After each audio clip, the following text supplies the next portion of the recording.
तो सबसे पहली बात, ब्रह्मचर्य क्या है, ठीक है। और फिर उन्होंने बता दिया कि यदि ब्रह्मचर्य के रास्ते पर चलना हो तो उसके उपाय क्या क्या हो सकते हैं।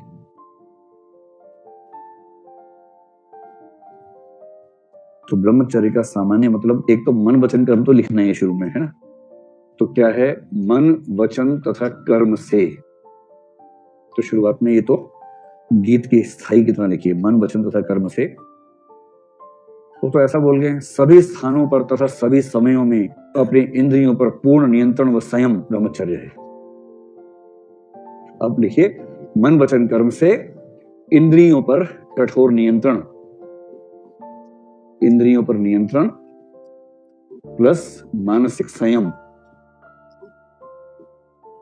मन संयम में हो, इंद्रियां नियंत्रण में हो और मन वचन कर्म से हो, तो हम कह सकते हैं कि ये जो व्यक्ति है सच्चा ब्रह्मचारी है, ब्रह्मचर्य के रास्ते पर चलने वाला व्यक्ति है, ठीक है। गांधी जी का मानना था कि ये बहुत ही उचित और जरूरी उपाय है। भारत में कई लोग ऐसा मानते रहे हैं, पहले भी, आज भी मानते हैं। मुझे पता नहीं बात सच है कि झूठ है, मुझे भरोसा कम ही होता है ऐसी बातों पर, लेकिन ऐसा कई लोग कह रहे हैं, तो पता नहीं। आपको ऐसा कुछ प्रमाण कहीं मिला रिसर्च में कि जो लोग ब्रह्मचर्य का पालन करते थे उनकी जीवन प्रत्याशा ज्यादा हो गई हो या उनका स्वास्थ्य ज्यादा अच्छा रहा हो, ऐसा कुछ? तो ऐसी रिसर्च पढ़ी आपने साइंस वगैरह में?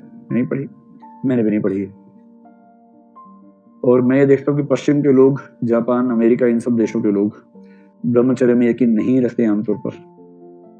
और कुछ और फैक्टर्स भी हैं, लेकिन सामान्यतः उनका स्वास्थ्य का इंडेक्स, जीवन प्रत्याशा का इंडेक्स हमसे बेहतर ही है। आप कह सकते हैं कि भारत में गरीबी है, पिछड़ापन है, स्वास्थ्य असुरक्षाएं हैं, वो भी फैक्टर है, लेकिन कोई कंक्लूसिव हमारे पास प्रमाण नहीं है।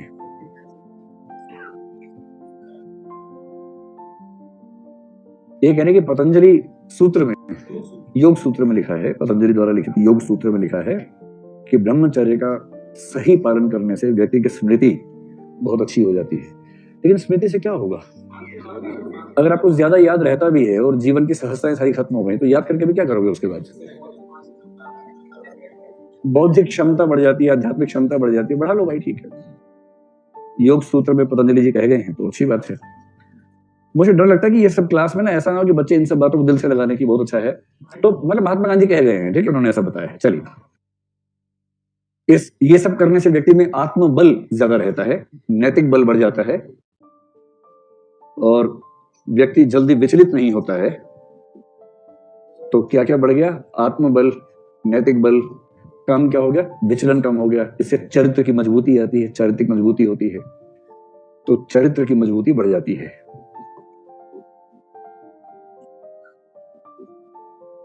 मतलब ब्रह्मचर्य का मतलब अगर ये है कि ऐंद्रिक सुखों का जो सेवन है वो सीमित मात्रा में हो, संयमित मात्रा में हो, ठीक तरीके से हो, तो इससे अच्छी तो कोई बात ही नहीं है।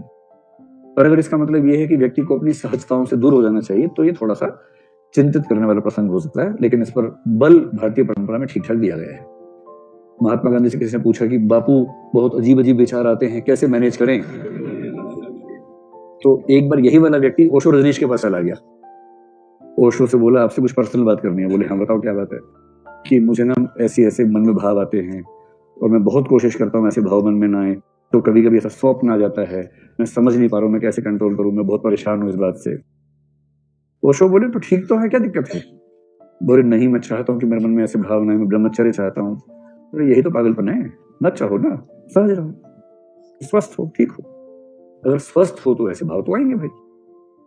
तो अगर किसी व्यक्ति के उस उम्र में, जिस उम्र में ऐसे भाव आने स्वाभाविक माने जाते हैं, 5 साल का बच्चा ऐसी बात करे तो खराब लगेगा पूरा, ये ज्यादा ही हो गया भाई, ये तो बहुत ही ज्यादा हो गया। लेकिन टीनेजर है, 14, 15, 16, 18 साल के बाद का बच्चा है और कम से कम 25-30 की उम्र तक का सामान्य व्यक्ति है, अगर उसके मन में ऐसे भाव प्रबल रूप में आते हैं तो ठीक है।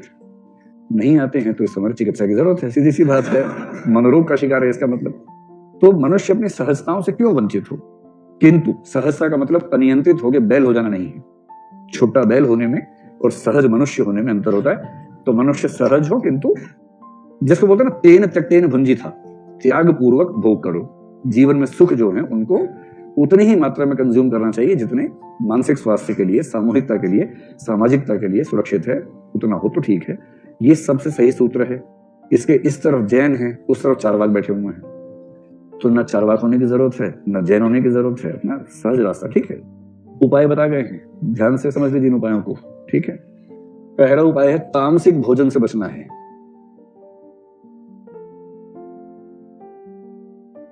तामसिक भोजन का मतलब जो भोजन दिमाग खराब करता हो, ऐसा भोजन।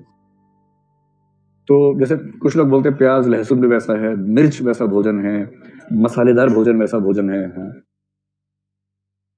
डेमोग्राफी में कुछ लोग ऐसा मानते हैं, और शायद सही मानते हैं, कि आप वैसा ही सोचेंगे जैसा आप भोजन करेंगे।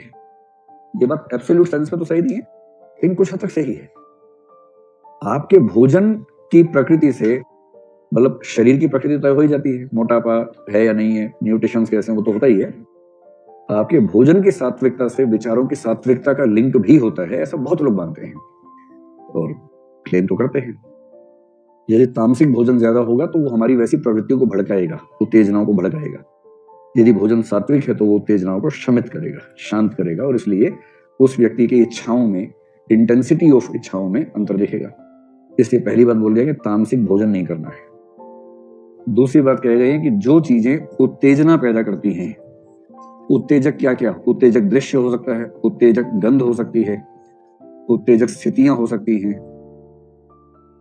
उत्तेजक, अब इसमें क्या हो सकता है, कोई पुस्तक भी हो सकती है जो टेक्स्ट हो बेशक, उसमें उत्तेजना पैदा करने वाले दृश्यों से, पुस्तकों से, वस्तुओं से, दृश्यों से, गंधों से, वस्तु भी लिख लीजिए, कोई वस्तु भी ऐसी हो सकती है। तो जो चीजें उत्तेजना पैदा करे उनसे यथासंभव दूरी बना के रखनी है। तो ये भी सूत्र दे गए हैं। ठीक है, ये तो हुआ नेगेटिव, किसी से दूर रहना है, किसी चीज के नजदीक रहना है।